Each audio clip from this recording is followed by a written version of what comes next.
project management, I was quite excited because in my previous role, that was my main focus, which was project management and delivery.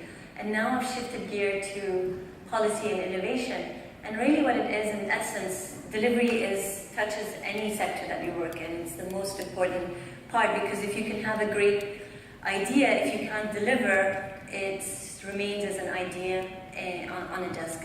So today the focus of my talk is about the National Innovation Strategy.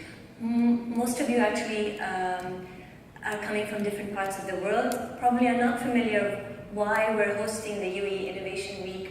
Why is the country, you're probably reading in papers daily, why is there a lot of news on innovation? So maybe I wanted to just to explain a bit about what is the country's focus on innovation and how we're working all together to make it happen into a reality. And it all comes back to an announcement that was taking place last year, where His Highness Sheikh Khalifa bin Zayed Al Nahyan Hafidhullah announced that year 2015 is the year of innovation. With that big announcement, the ball started to roll and a lot of things started to happen. That does not mean that innovation wasn't taking place before that, but a lot of drive started to happen during 2015. His Highness Sheikh Mohammed also announced the National Innovation Strategy to support the year 2015.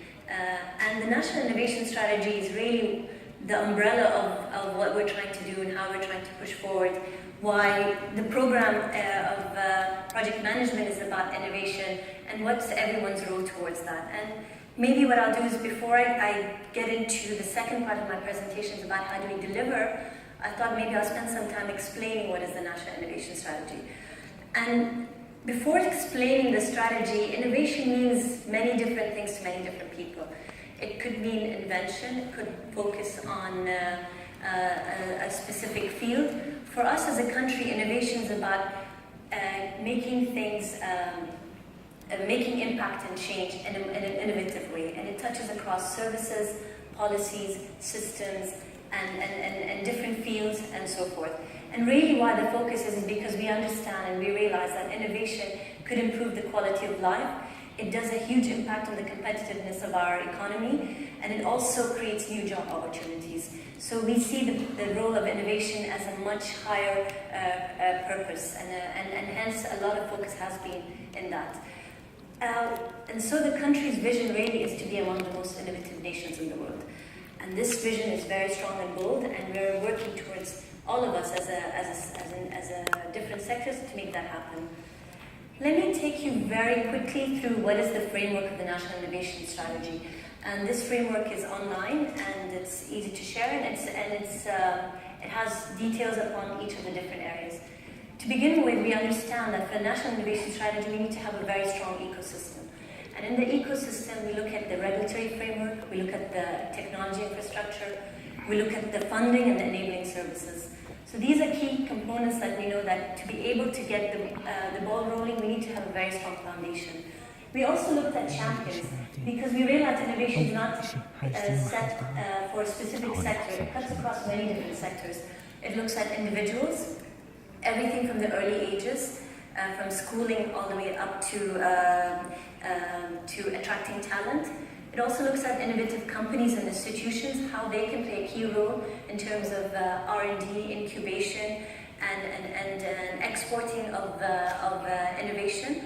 And of course, government as well. And government is where maybe the most of my focus will be during this presentation. The country also looked at 7 different main sectors for innovation. And these sectors were chosen because a lot of investments and effort has gone towards making them leaders in innovation, but also because we want this to be the future of where our focus will be. They involve everything from renewable and clean energy, transportation, technology, education, health, space, and water. So that's a very quick summary of what the National Innovation Strategy is. As you can see, it's very broad. There's many different components, there are many different sectors. It involves all the different governments, the local and the federal. It involves 200,000 employees, over 9 million people, and it's the Prime Minister's agenda, so we can't get it wrong. We have to deliver. So this brings us to the second part of my presentation, which is how can we deliver on a strategy? How can we all work towards actually making what's very clearly articulated by our leadership into something that everybody's on board, everybody's working towards? And what I would like to focus on is the three different components that we used to make that happen. The first one is about effective governance. Then we looked at the systems, but of course, most importantly, the people and the entities. So if I spend a bit of time on explaining how we actually moved from the National Innovation Strategy into actual reality. So when it comes to governance, immediately after the strategy was announced, a higher committee was established. And this higher committee is led by the most senior leaders in our country, all the 7 different ministers and chairmen of key authorities. It's led by our minister, His Excellency Mohammed, and they have met regularly since the establishment of the strategy, just to sort of translate what was in that document into reality. The committee members were also all assigned with portfolios. So what we translated that strategy into different portfolios. Each one took a specific sector that was related to them, and some of them also took the ecosystem areas. So for example, the Minister of Economy took in terms of the focus on the regulatory framework and the private sector institutions. The Minister of Health, of course, took the priority sectors of health. So each of the ministers championed these priority areas. But we realized that these priority areas and these portfolios doesn't limit to ministries, doesn't limit to federal governments. So each of the members then met with their main key stakeholders, be it private sector, academics, research houses, to actually translate that into specific project plans. These project plans have been rigorously approved and re-looked at and challenged. And since then, these project plans were also translated into strategies into each of the entities that are actually going to champion this. We also then, what happened post that, a coordination committee was established. This is sort of like a task force to make this happen. So this is where we brought the governance of a very senior council into actually project management, into a coordinating committee. The coordinating committee is also championed by the Prime Minister's office. So the Prime Minister's office is actually very much hands-on in actually ensuring the delivery of this strategy.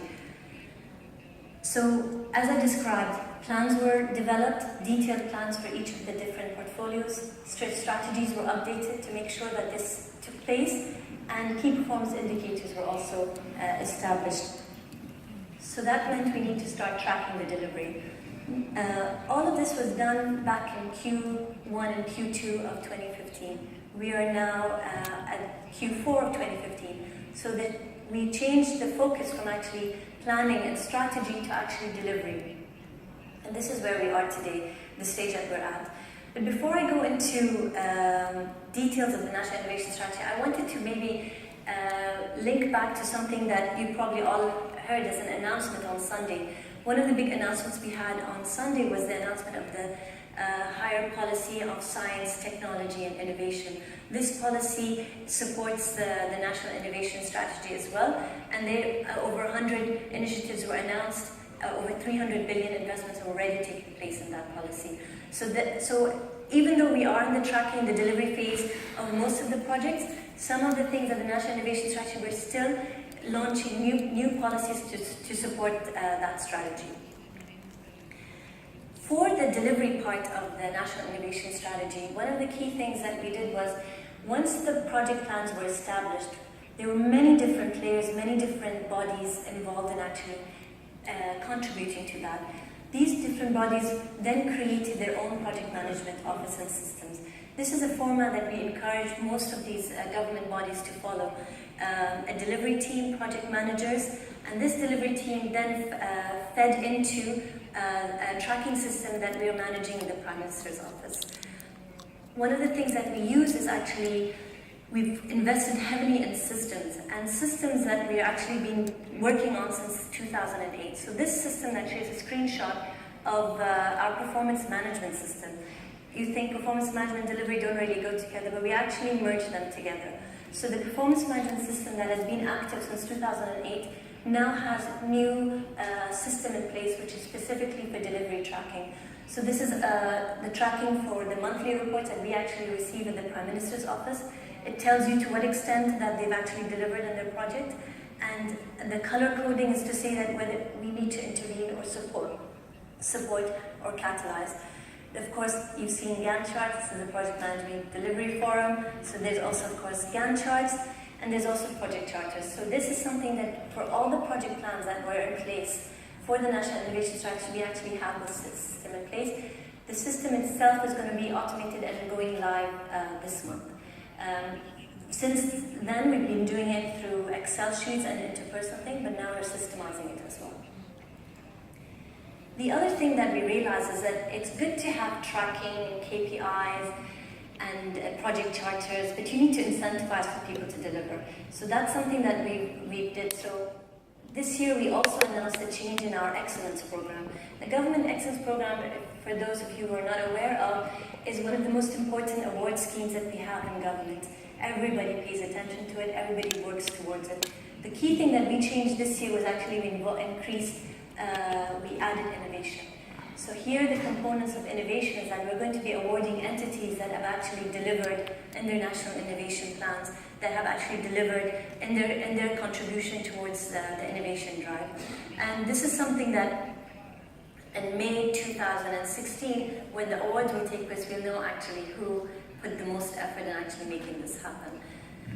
If we then go down to the third component, so we talked about governance, we talked about systems, but for me, I think the most important part is actually getting everybody on board, getting everybody excited about it, getting everybody committed towards delivering it.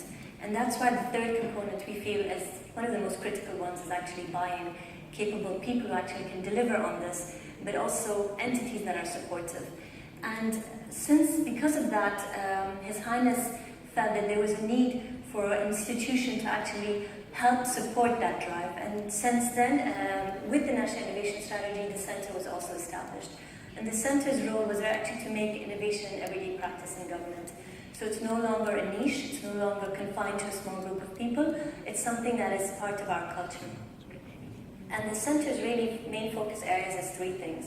It's the enablement of people, of government employees and staff to actually help drive this. It looks at experimentation. It's about having the risk to actually make the change happen. So when we talk about the core innovation projects, we actually allow people to actually push and drive this through prototyping and other aspects. But the third component is also looks about enriching the culture. How do we enrich the culture of government to support this? Now, the National Innovation Strategy, like I said, doesn't look at just government, but I wanted to zoom in specifically into what the government is doing to actually make this happen. So this is some of the things that the Centre did. But we know that without leadership support, it's very hard to do that. So in the Government Summit in February 2015, His Highness Sheikh Mansour, the Deputy Prime Minister of the UAE, announced that we need to have Chief Innovation Officers in every single government institution in the country. So we now actually have around 50 Chief Innovation Officers in our government bodies. But it's not a title that people can gain easily. It's a title that you have to earn, but you also have to be geared towards. So since then, a lot of effort was gone on actually building the capability of these Chief Innovation Officers, pushing them to the edge. And this is a picture of something that we hosted on Sunday. And on Sunday, we had our diploma students, these are actually the CIOs in the government. They were tasked to actually come up with innovations that would support the National Innovation Strategy and the Vision 2021. So this is the team that actually worked on a pool, which is supporting the National Innovation Strategy of actually attracting talent and innovators from across the world to actually be based here. There was also other teams that focused on health and genome, other teams that looked at the renewable energy sector and so forth. So these Chief Innovation Officers were not just tasked to actually build their own capability through training, but also to come up with key initiatives to support the National Innovation Strategy. And they're only 6 months in the program. The program is 1 year, and in April they will be graduating. But they've already, since then, done massive, tremendous drive in actually making this happen. One of the things that we also task the Chief Innovation Officers to do is to build the culture and to build systems within their entities. And so each government entity today actually has a strategy objective, which is fostering the innovation culture in our government entity. ترسيخ ثقافة الابتكار في الحكومة. This objective is actually cut across all the government entities. And this is really just to say that here we're going to be actually building more of training more of our staff. We'll be doing more awareness campaigns. We'll be doing systems in place to support innovation. And of course we have KPIs because we love KPIs. And this is something that we're all tying back into the Government Excellence Program as well. So I guess in summary what I'm trying to say is you have a broad strategy from the leadership, and behind the scenes there's a lot of tracking, there's a lot of project management that's happening to make this happen. I don't think delivery happens on its own. It's linked to a lot of systems, governance, and leadership. Lastly, we are in UAE Innovation Week. And why UAE Innovation Week? It's to tick the box of enriching the culture. It's to celebrate the year of 2015. And since then, and during Innovation Week, 4 major projects were announced. Today, His Highness announced the Innovation Fund. Yesterday, he announced the curriculum that will be taught across all the universities, and the day before he announced the science, technology, and His Highness the President announced the science, technology, and innovation policy. So I guess what it is, the Innovation Week is a platform for people to understand that we are running, we are delivering. This is not just a concept that we thought was nice. This is something that we're actually going to be pushing, and we are taking it very seriously. And it's going to be an annual event. It doesn't end with the year 2015 because innovation doesn't end. Period. Thank you.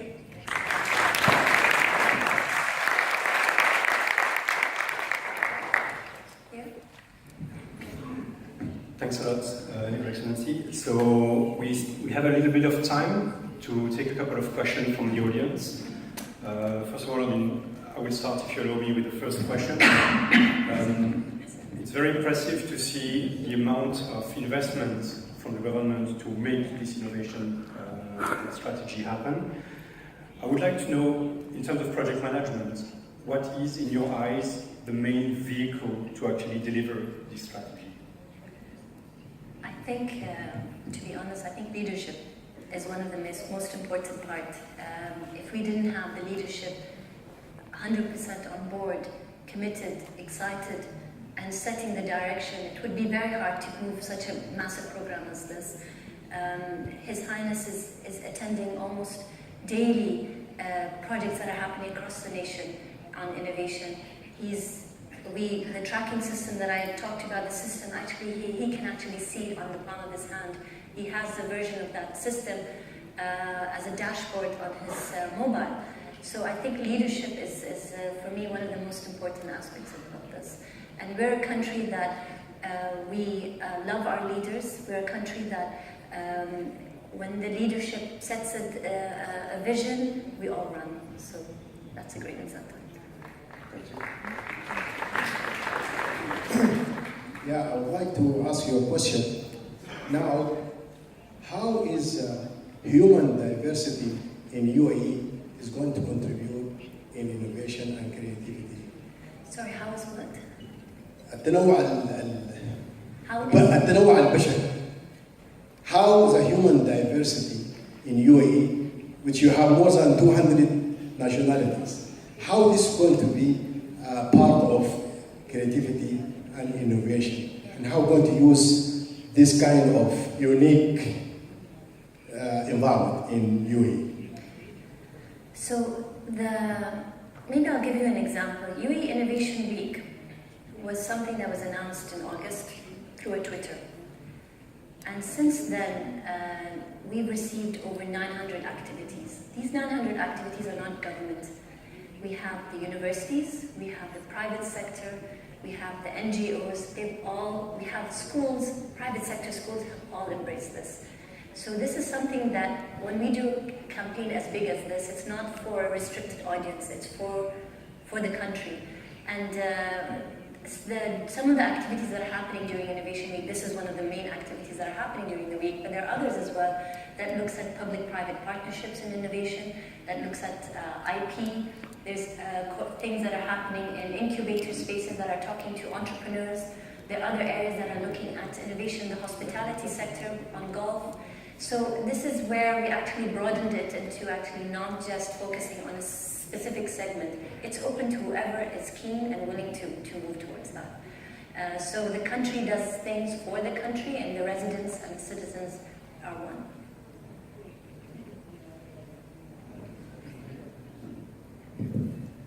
Thank you, Your Excellency.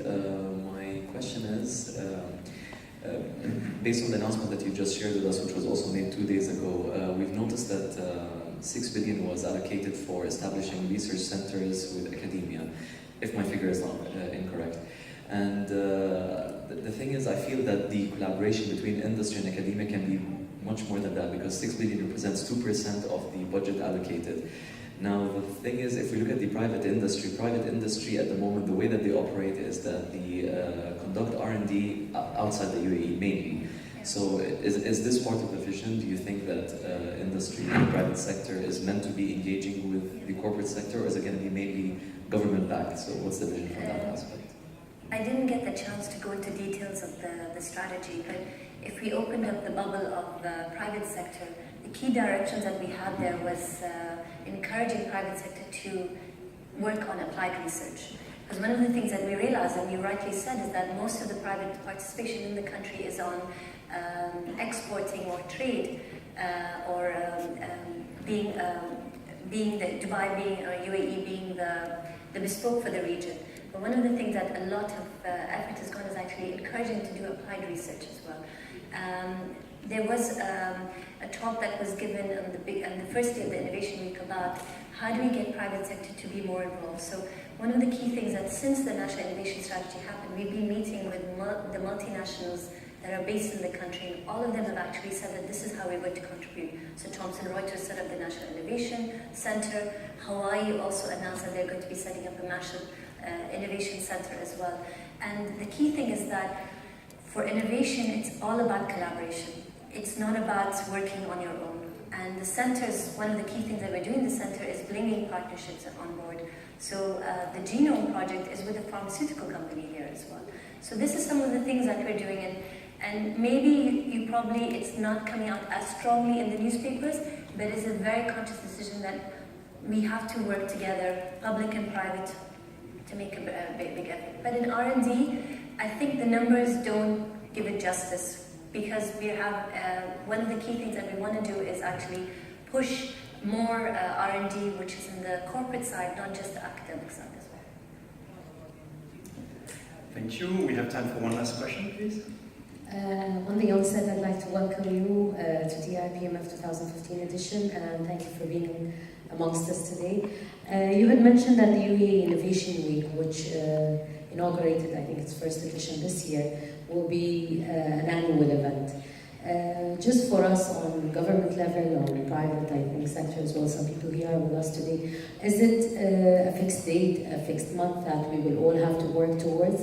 And what would be the key? Is it mainly events that you're looking at that people supported, or is there an interest also to have certain initiatives also launched from entities during this week? So it'd be good to give it some insight. For now, it is a set date, so it will be, unless I'm told otherwise, it is November 22 to the 28th every year. Actually, during the week, the type of activities are broken down. So we have over 50 hackathons taking place. We have around 40 competitions happening. There are over 100 exhibitions happening across the nations. There are maybe around 60 conferences happening as well. So this is one of the conferences, but there are over 60 conferences happening as well. Excuse me if I'm not getting my numbers 100% accurate, but there's also announcements. So one of the big announcements was today, where His Highness announced the fund. So this is a platform to not just do many different things. A lot of entities, when they submitted their ideas, they also used the platform to actually create awareness within their staff.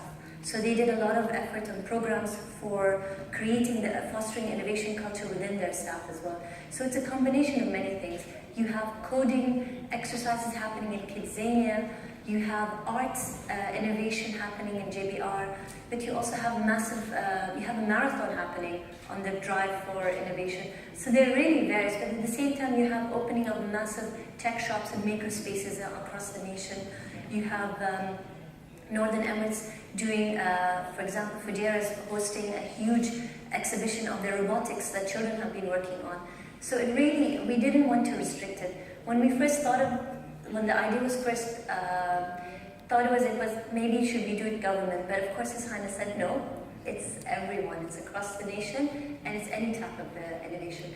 So next year, I'm sure we're going to be innovative and think of something else as well. Thanks a lot, Your Excellency. Thank you so much. Please give a round of applause to